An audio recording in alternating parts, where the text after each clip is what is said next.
Next problem, if f maps s tends to r is defined by f of x is equal to x where 0 less than or equal to x less than or equal to 1 by 2, comma f of x is equal to 0 where x is equal to 1 by 2 and f of x is equal to x minus 1 where 1 by 2 less than x less than or equal to 1. Examine the existence of limit x tends to 1 by 2 f of x. Okay na? So f maps s tends to r. So f యొక్క mapping ఎలా define చేసినారంటే f of x is equal to x range ఇలా ఇచ్చినారు. f of x is equal to 0 అయితే x is equal to 1 by 2. Next f of x is equal to x minus 1 అయితే ఇలా ఇచ్చినారు అనమాట. అయితే examine the existence of limit x tends to 1 by 2 find out చేయమన్నారు. అంటే limit x tends to 1 by 2 f of x exist అవుతుందా లేదో check చేయమంటున్నారు. ఓకేనా? Solution given. So F of ఎక్స్కి మనకి 3 రేంజెస్ ఇచ్చినారు కాబట్టి సో అవన్నీ ఆర్డర్ రాసుకున్నాం. F of X is equal to X ఎప్పుడు 0 less than or equal to X less than or equal to 1 by 2. So next 0 ఎప్పుడు X is equal to 1 by 2. So next X minus 1 ఎప్పుడు 1 by 2 less than X less than or equal to 1. So ఇవి మనకి ఇచ్చిన F of X యొక్క values అనమాట. So ఇప్పుడు ఏం find out చేయమంటారు?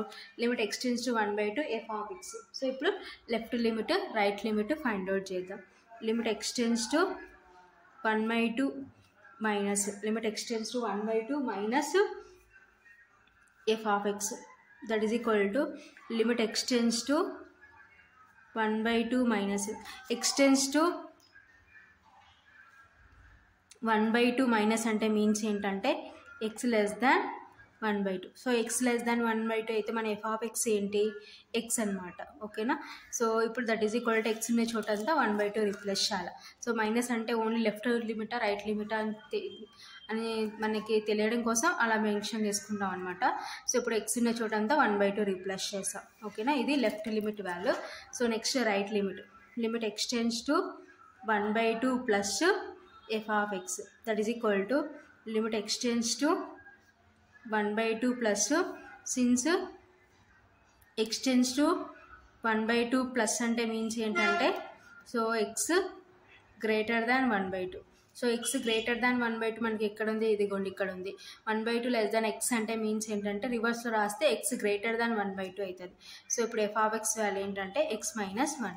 సో ఇప్పుడు x వాల్యూ రిప్లేస్ చేద్దాం. సో x వాల్యూ రిప్లేస్ చేస్తే 1 by 2 minus 1. So that is equal to LCM 2 1 minus ఇక్కడ డినామినేటర్లో ఏం లేదంటే 1 1 2 జా 2 2 into 1 2 that is equal to minus 1 by 2.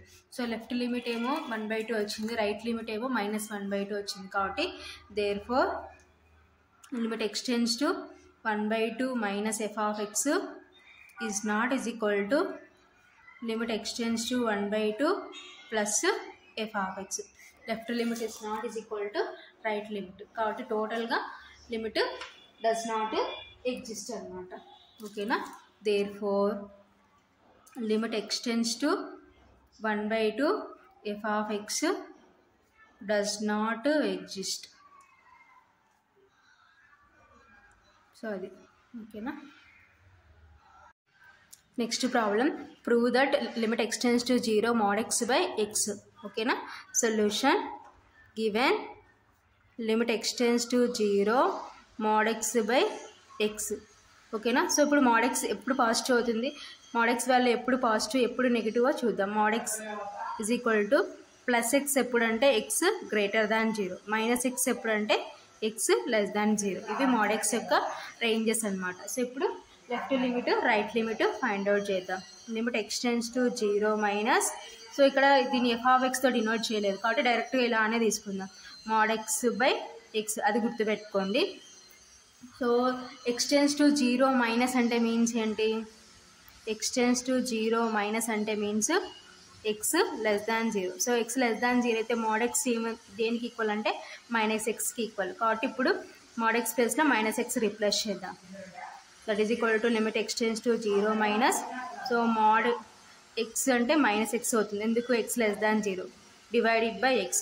So ఇది cancel. That is equal to limit X tends to 0 minus minus 1 by 1 that is equal to limit X tends to 0 minus -1/1 అంటే 1 that is equal to, so ఇక్కడ X value ఇంకా లేదు కాబట్టి so మనకి constant వాల్యూనే మన answer అవుతుంది అనమాట. ఇది left limit. Next right limit. Limit x tends to 0 plus mod x by x is equal to limit x tends to 0 plus, so x tends to 0 plus అంటే means x greater than 0. So x greater than 0 అయితే mod x value ఎంత అంటే plus X కాబట్టి ఈ ప్లేస్లో plus X వస్తుంది divided by X. So cancel అవుతుంది 1 times. That is equal to limit x tends to 0 plus 1/1 that is equal to limit x tends to 0 plus 1/1 అంటే 1. ఓకేనా, that is equal to, so ఇప్పుడు మనకి ఇక్కడ 1 అనేది constant అనమాట కాబట్టి ఎక్స్ వాల్యూ లేదు కాబట్టి ఇదే మనకి వాల్యూ అవుతుంది. ఓకేనా, లెఫ్ట్ లిమిట్ ఏమో -1కి ఈక్వల్ అయింది, రైట్ లిమిట్ ఏమో +1కి ఈక్వల్ అయింది కాబట్టి therefore limit x tends to 0 minus mod x by x is not is equal to limit x tends to 0 plus mod x by x. ఓకేనా, left limit is not is equal to right limit. ఫైనల్గా therefore limit x tends to 0 mod x by x does not exist. ఓకేనా, so left limit right limit equal కాకపోతే టోటల్గా limit equal, limit satisfy కాదు, limit does not exist. ఓకేనా, కాబట్టి left limit is not is equal to right limit, therefore limit x tends to 0 mod x by x does not exist. So left limit is equal to right limit అయితే limit exist అవుతుంది, left limit is not is equal to right limit అయితే limit does not exist.